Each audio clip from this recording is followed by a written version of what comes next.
Hello, my friends. Welcome back to the Mermaid Mystic Moon Magic series, in which we are going through the four main phases of the moon: the new, the waxing, the full, and the waning, in order to learn how to work with these phases, to let go of what has plagued us, what we've outgrown, to plant the seeds of our dreams, and to nurture them to fullness. Okie dokie. Today we are talking about the full moon, and because we have one this month, the blue moon. So let's dive in. So firstly, we'll do a quick recap of the phases that we have discussed so far. So we saw the new moon. It says the new beginning. So very easy to remember this one. At the new moon, we can set our new intentions, whether that's for a new job, a new home, a new business, whatever. It can be kind of tangible that way. It could also be new states of being, a new state of trust in life, a new state of self-love, a new state of joy, whatever. You do you. So that's the time, the new moon, new beginnings, new intentions, planting the seed. Next, we have the waxing moon. And so the waxing moon is a longer period of time. It's right after the new moon, right up until the full moon, pretty much. And so that's where we're growing and nourishing the seeds in our lives. And so that's a very active time. We're taking action. Our readings and our rituals are going to be focused on growth, but it is essential that we take action. It's just in the ordinary reality as well. It's a lot about being seen and expanding, deepening roots, and growing the plant. So with our full moon coming up, now's a really good time to check in and just notice what you planted during the new moon and how did it grow during the waxing moon? What did you learn? What did you discover? How can we assess? So now's a really good time to kind of check in before you do your reading, and then we'll do the reading.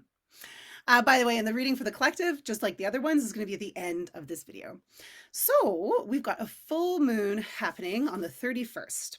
So full moons is when all of the moon can be seen. The moon is, at this time, 180 degrees from the sun. And so since the moon reflects the light of the sun, we can see its kind of whole face. So because of this, full moons are when we can shine more light on anything that has been hidden.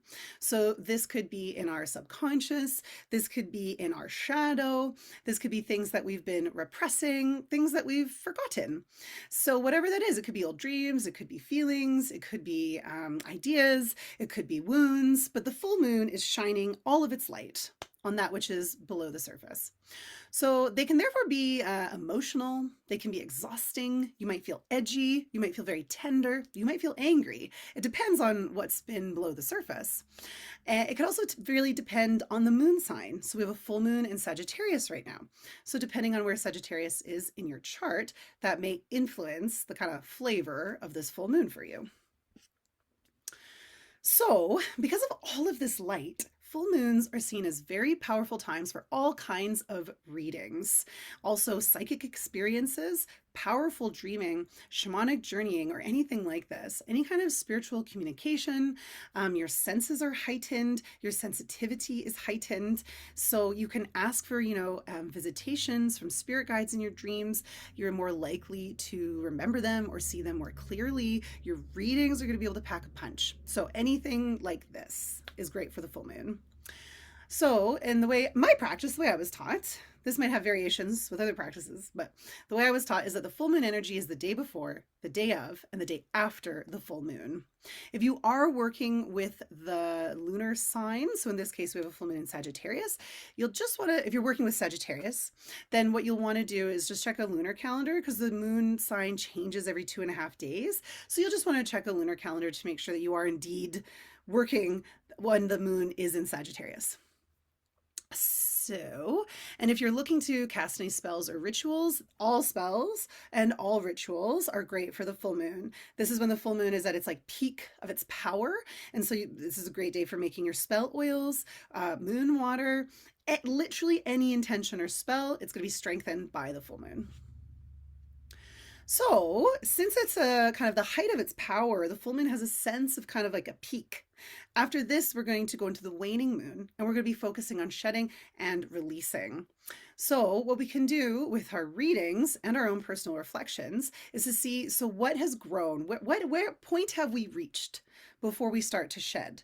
So, what did we begin with the new moon? How did we grow it during the waxing moon? What did grow? What did we learn? And where are we at now? So it's a nice kind of full picture energy with your readings. And this can be really simple. So a very simple spread is you could pull 3 cards or your 3 runes or whatever, just to represent the peak that you've reached. So what has come to fruition during this period? And by the way, this is not a very long time from the new moon to the full moon. So if your intention hasn't come to full fruition, don't worry about it. Good things take time. And you have other lunar phases to continue to feed these and grow them. So don't sweat it if you haven't achieved the goal, particularly if it's a big goal. But you just want to see where you're at. How far have you come? What is the kind of culmination to this point?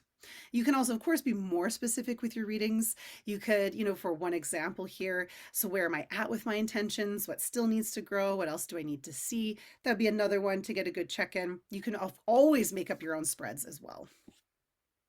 Okay, so we have a blue moon this month as well, depending on what you consider a blue moon. So traditionally a blue moon was 2 full moons occurring in the same astrological sign. Now people will consider 2 full moons in 1 month a blue moon. I lean into both because I personally find anytime there's been 2 full moons in a month, I feel it. I'm like, ooh, I feel it. I feel that like extra digging into the subconscious, and I feel more things brought up. But you might not. So whatever, you do you. But I'll just let you know those are both considered blue moons at this time. Always just trust how you feel.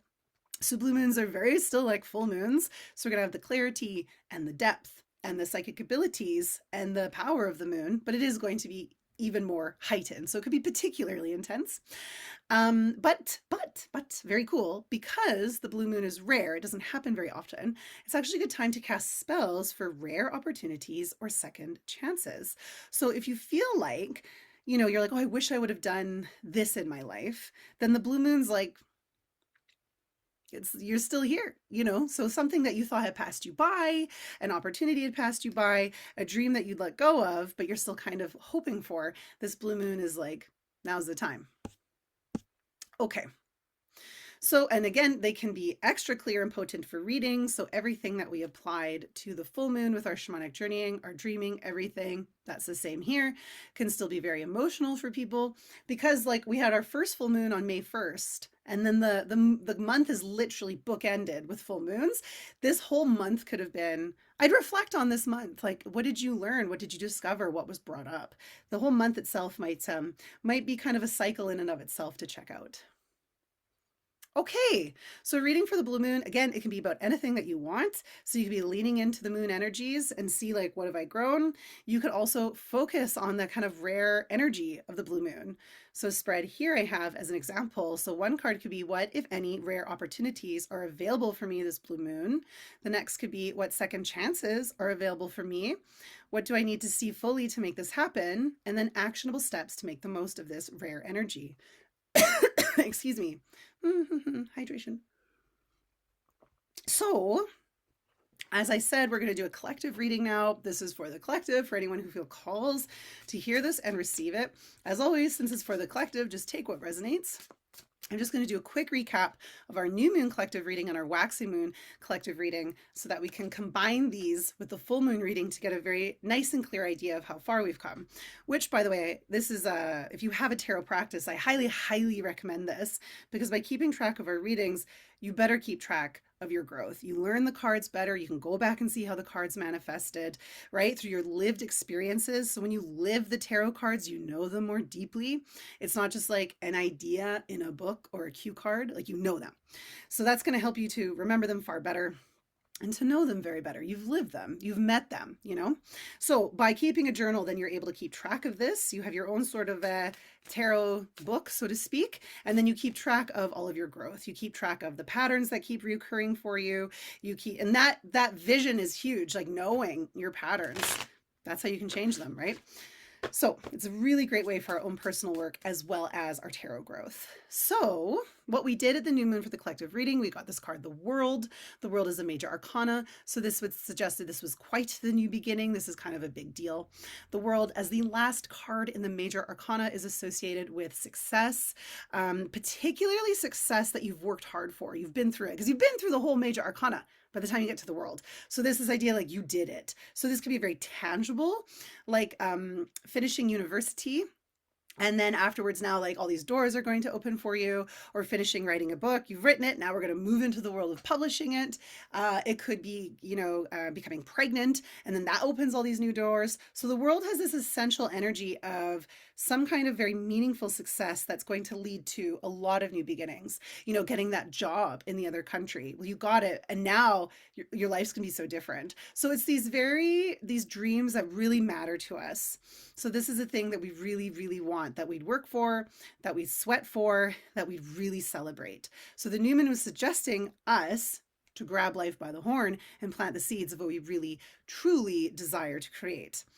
In the waxing moon, what we learned in order to grow these things was we pulled the Queen of Wands. So we realized we needed to grow our sense of confidence, warmth, joy of being social and connecting with people, sensuality, creativity, and for some people, witchcraft.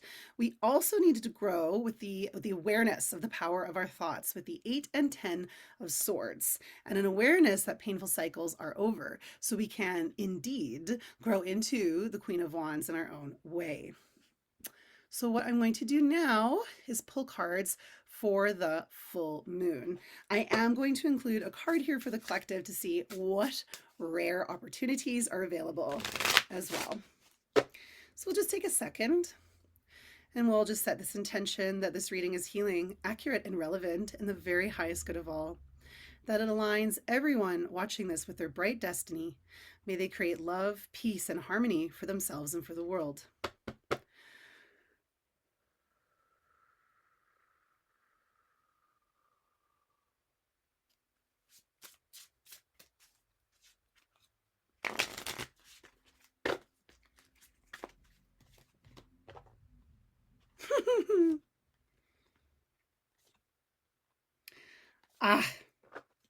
Very good.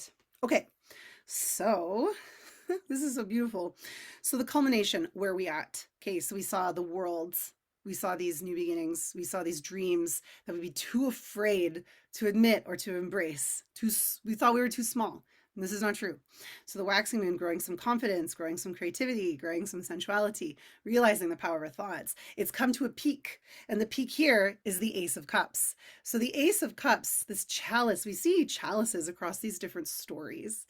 And we see them as, if you can think about like the Holy Grail, but in terms of like, we want the Holy Grail so that we can restore the wastelands in that story. So there are these Grail maidens and these men who misuse their power kidnapped and hurt them, and then those wells ran dry. And so part of the grails in those stories is they need to be restored so that the land is no longer the wasteland, so we can restore the abundance and the harmony and peace to the land. So the Ace of Cups has this idea that the wasteland is where we live without love. The wasteland is where we live without trusting our intuition. The wasteland is where the waters of life are not flowing within us. And so in the Ace of Cups, they are now flowing. So this would suggest that you have connected to your Holy Grail in a sense. The cup of your heart is like open and flowing. Intuition will be flowing. Love is flowing. Compassion is flowing. Connection is flowing. Water, all of the waters in the world are connected. We might try to be like, this is mine, but ultimately the air is all connected, the waters are all connected. Water that was in the ground will rise up in the clouds, and the clouds will move and rain it elsewhere. All the rivers flow to the ocean. So there's this beautiful sense of water connecting us as human beings to each other, and connecting us through intuition and through love. So this tells us that if you are watching this video, that the heart has been opened. The places that were dry are now becoming softened, are now becoming enlivened with the waters of spirit, of intuition, of creativity, of love. And I would not underestimate the power of love. I think it's very trendy to be quite edgy, but to actually get to the Ace of Cups can be a very difficult journey, albeit joyful when we get there. But to actually learn to open our hearts again after things that have happened to us in life takes a tremendous amount of bravery and strength. So I don't care if it's not trendy. Love is very powerful.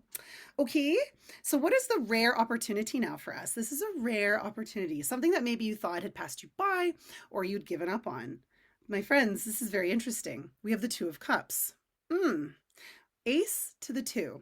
So the Ace of Cups suggests that you may have started, aces are beginnings, a new sense of love for yourself in the world, essentially for yourself, so that you are not able in a place to receive it should you connect with someone. The Two of Cups is that someone. So the Two of Cups are these wonderful relationships where we feel we are on even footing. We are each exchanging the gifts that we have to offer. And it's very important to remember that those have to be the same. In fact, when we're a little bit different and we each kind of bring different things to the table, it creates this beautiful wholeness and harmony. So the Two of Cups does strongly suggest a very meaningful, respectful, and joyful romantic relationship. So if you are in a relationship, it may suggest a new beginning there.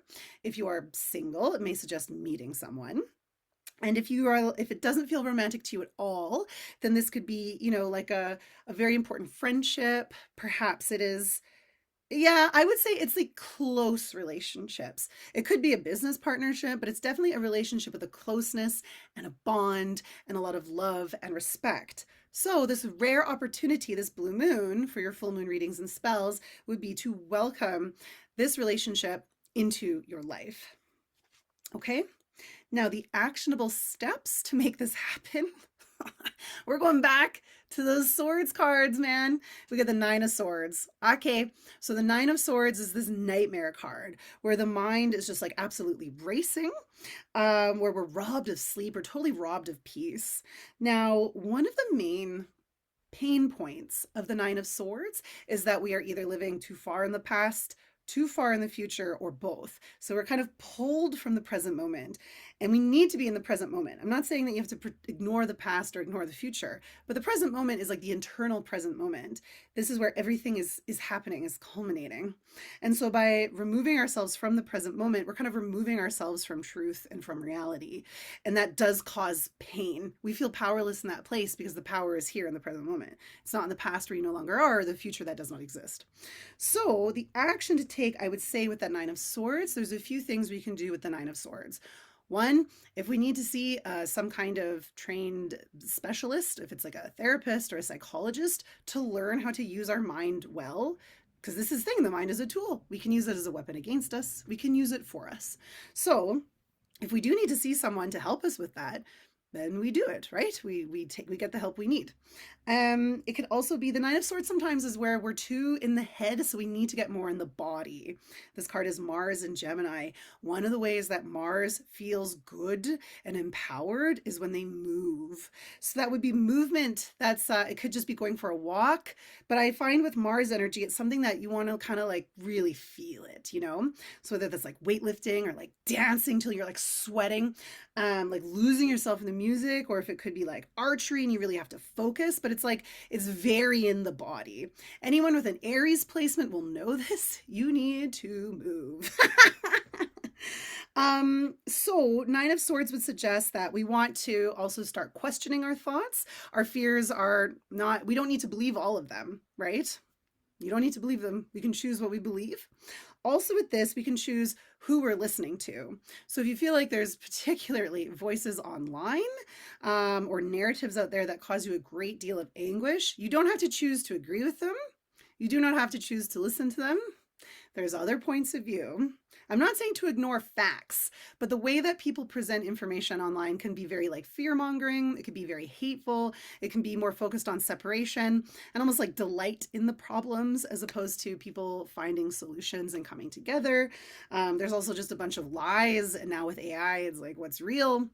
So to me, this would suggest mindful of the screen time, mindful what you agree to, mindful of the information that you take in, and then doing whatever you need to do to not just stay in the mind and to bring you back in the present moment. I mean, art is another great way to be in the present moment. I do find with the Nine of Swords, though, there's of physicality. So, of course, to whatever is within your wheelhouse, within your abilities. If it's just going for a walk, if that's not, even though if it's like some kind of yoga or something, you do you, whatever works right for you. Okay, my friends, so here we go. That was our full moon, blue moon video. Stay tuned. The next one up is going to be the waning moon. Okay, my friends, take care and happy full and blue moon.